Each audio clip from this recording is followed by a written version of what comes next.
Comment gérer une informatique bimodale lorsqu'on digitalise son activité? Et nous allons donc en parler avec Philippe Cerceau. Rebonjour Philippe Cerceau. Bonsoir. Alors je rappelle que vous êtes directeur général adjoint de Silca, donc la filiale de production informatique du Crédit Agricole SA.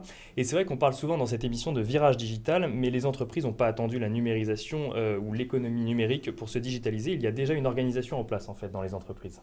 Oui, tout à fait. Mais ce qu'il faut bien voir aussi, c'est aujourd'hui la digitalisation est un vrai challenge pour les entreprises qui doivent revoir leur business model et pour les informatiques internes qui doivent intégrer des nouvelles technologies, des nouvelles pratiques. Parce qu'aujourd'hui, ces entreprises sont complètement concurrencées par les digital natives qui utilisent certaines technologies qui sont beaucoup plus rapides, beaucoup plus agiles. Et tout l'enjeu est d'arriver à faire prendre ce virage aux entreprises et donc aux informatiques internes, elles aussi, à prendre le virage. Et donc il y a un virage digital avec donc, ces nouvelles technologies, l'informatique interne des entreprises, et les deux ne fonctionnent pas ensemble, ou du moins n'ont pas le même fonctionnement. Si vous voulez, et en forçant un peu le trait, en caricaturant les choses, un projet classique informatique, vous avez un métier qui va vous faire une expression de besoin, vous allez faire un cahier des charges, vous allez répondre par un devis, vous allez vous engager sur un coût, un délai, et vous allez partir sur un effet tunnel pour livrer un projet quelques mois, années plus tard, qui, dans le meilleur des cas, ressemblera à peu près à ce que voulait le client, correspondra à peu près à ses besoins, sauf si tout a changé entre-temps. Bien évidemment, les nouveaux modèles, les nouveaux challenges vont beaucoup plus vite et on ne peut plus fonctionner de la même manière. Donc ça, c'est ce qu'on appelle en fait la méthode legacy, en quelque sorte. Alors, voilà, c'est ça. Les systèmes legacy fonctionnent de cette manière-là et ça, c'est à peu près correct puisque de toute façon, aujourd'hui, la revue d'un plan comptable ne va pas se faire toutes les heures et c'est quelque chose avec une livraison tous les 6 mois qui peut être tout à fait acceptable.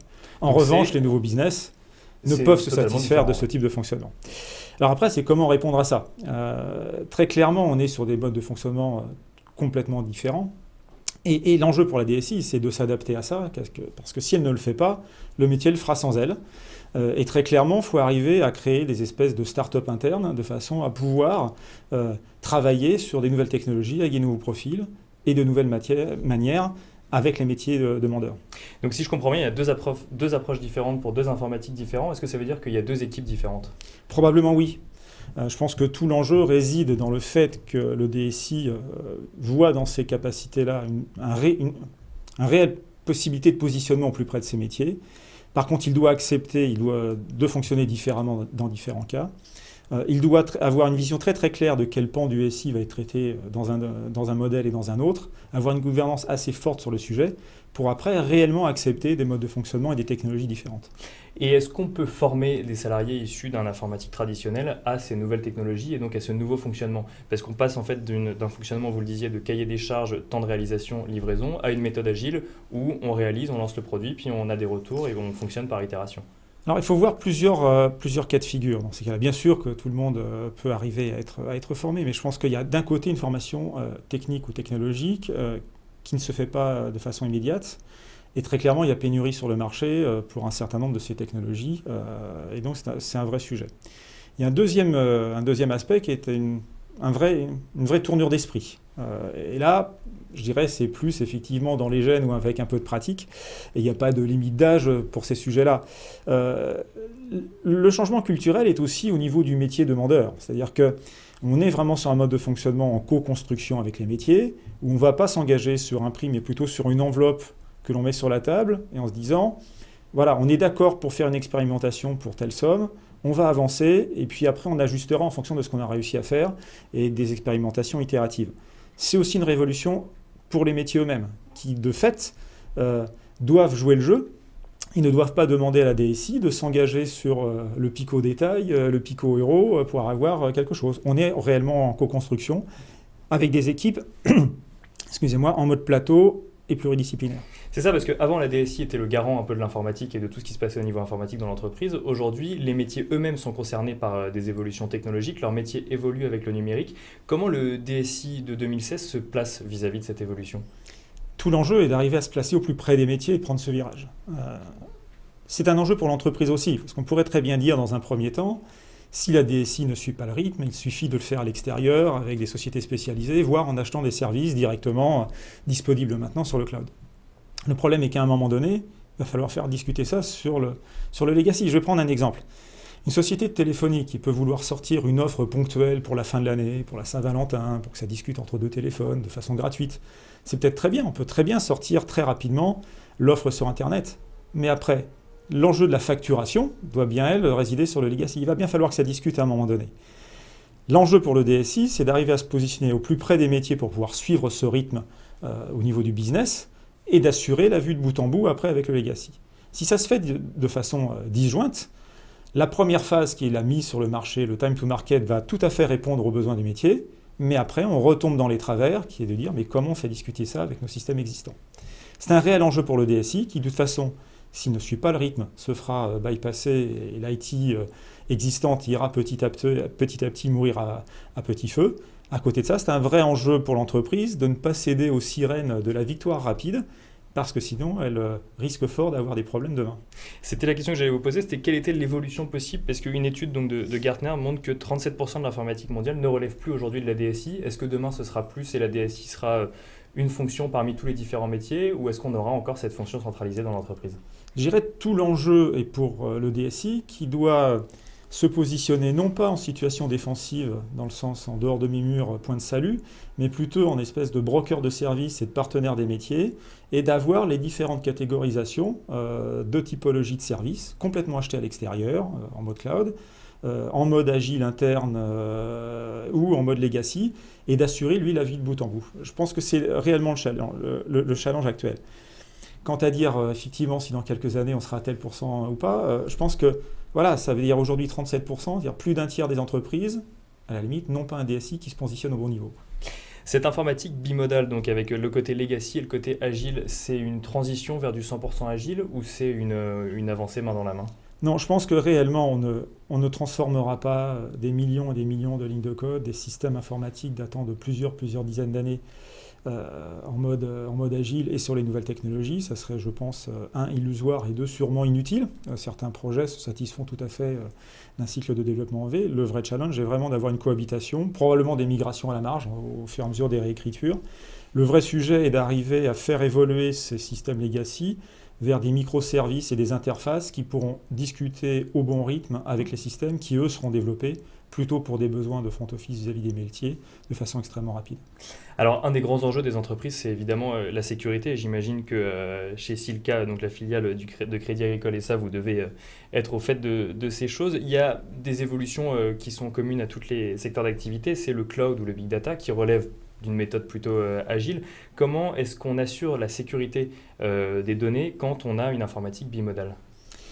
Alors, l'informatique bimodale est plutôt l'adoption de certaines technologies, de certains modes de fonctionnement. La sécurité, elle reposera sur la question qui est de dire quelles sont les données que je vais positionner à l'extérieur ou que je vais garder dans mes murs. Et c'est pour celles que je pose à l'extérieur. Est-ce qu'elles sont des données critiques ? Dans ce cas-là, je n'ai pas à me soucier de leur encryption. Ou au contraire, est-ce que ce sont des données critiques pour mes clients, pour mes métiers ? Et là, je dois assurer l'encryption de bout en bout. Donc réellement, l'informatique bimodale n'apporte pas un sujet réellement plus complexe en termes de gestion de sécurité. En revanche, la vraie question qui est de dire, si je vais chercher des services à l'extérieur, si je vais mettre des données dans le cloud, que ce soit d'ailleurs pour du legacy ou pour une informatique très très agile, la question qui est réellement de se poser est de dire quelle est la criticité des données pour l'entreprise, pour les clients, et comment j'y apporte un certain nombre de sécurités, et notamment l'encryption. Le bimodal, c'est déjà utilisé aujourd'hui dans les entreprises ou c'est une tendance qui devrait être amenée à se développer ? Aujourd'hui, ce qu'on peut dire, c'est qu'à peu près 70% des entreprises ont au moins fait une expérimentation d'un projet en mode agile, ce qui n'est pas nécessairement une informatique bimodale. On est sur quelque chose d'émergent où il y a réellement une réflexion des entreprises qui est de dire quel pan du SI je vais devoir gérer de telle manière, quel pan du SI je vais devoir gérer de telle autre manière, et des expérimentations projet par projet qui est vraiment de monter des équipes spécifiques qui ont un mode de fonctionnement spécifique, y compris en interne et avec les clients. C'est quelque chose aujourd'hui d'assez embryonnaire, mais qu'on voit réellement aujourd'hui décoller. Et toutes les grandes entreprises, en fait, demain, seront concernées par les enjeux de l'informatique bimodale. Toute entreprise concernée par la digitalisation seront concernées, donc oui. Merci beaucoup Philippe Serceau. Alors vous avez une deuxième casquette puisque vous êtes président du CRIP et donc Sylvie Roche, vous êtes directeur général du CRIP. Le CRIP, qu'est-ce que c'est ? Alors c'est une association loi 1901 qui regroupe des responsables d'infrastructures, de technologie et de production. Ça regroupe combien de membres à peu près? Alors à ce jour, plus de 4600 membres, 4632 membres qui représentent 325 sociétés, donc grandes entreprises, administrations et des ETI. Le but du CRIP justement? Alors l'objectif, c'est de rendre ces membres plus performants et on présente tout un panel de services. Et donc ça se traduit donc par un certain nombre d'événements, j'imagine, tout au long de l'année? Oui, alors des événements plus confidentiels au travers de groupes de travail et puis des événements publics, des CRIP thématiques à Paris et en région. On est présent aussi sur pratiquement toutes les régions de France. Et alors justement, vous êtes venu nous parler de l'Innovation Technology Executive Summit qui se tiendra, donc l'édition 2016, et qui se tiendra à Deauville du 17 au 19 mars prochain. Oui, alors dans cet événement, on invite principalement les C-level, donc tous nos CTO, quelques DSI, des responsables d'innovation, des responsables de transformation digitale. Et l'idée, c'est de leur présenter des sujets autour de tout ce qui est rupture technologique à horizon 2 à 5 ans. Et alors le thème de cette édition 2016, ce sera quoi? Alors, tout ce qui est rupture d'usage avec 4 temps forts. Donc, des sessions en plénière avec des speakers d'exception. Cette année, notre special guest, c'est Gilles Babinet, qui est digital champion auprès de la Commission européenne. Des sessions, alors là on est vraiment dans la prospective, après des sessions un petit peu plus vraie vie qui permettent à nos adhérents de positionner tous ces sujets par rapport à leurs organisations. Donc il y aura un certain nombre de tables rondes, dont, pour reprendre le sujet d'aujourd'hui, une table ronde sur tout ce qui est transformation d'organisation. Et puis évidemment un temps de networking, puisqu'on a un certain nombre de sponsors grâce à qui on peut organiser ces événements, dont HP. Par exemple. Et la dernier temps fort, le 4e temps fort, c'est une nouveauté, c'est un coup de pouce aux startups. Donc il va y avoir une matinée où les startups vont monter sur scène avec un client. Et donc elles pourront présenter ainsi leur activité. Elles présenteront leurs solutions innovantes. Et c'est, je crois, la 4e édition oui. de cet événement. Exactement, c'est la 4e édition et on attend tous les CTO, DSI qui voudraient venir et assister à cet événement. Et ben c'est l'occasion de leur dire justement, donc rendez-vous du 17 au 19 mars à Deauville. Et on parlait de start-up il y a quelques instants. Je vous propose d'accueillir maintenant Julien Masson, le fondateur de Wires.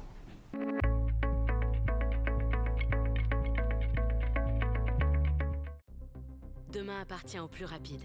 Pour vous aider à aller toujours plus vite, nous avons créé une nouvelle entreprise totalement dédiée à l'avenir de votre secteur. Où les hommes, la technologie et les idées font avancer le monde ensemble. Accélérer l'innovation, accélérer le changement, accélérer l'avenir. Hewlett Packard Enterprise.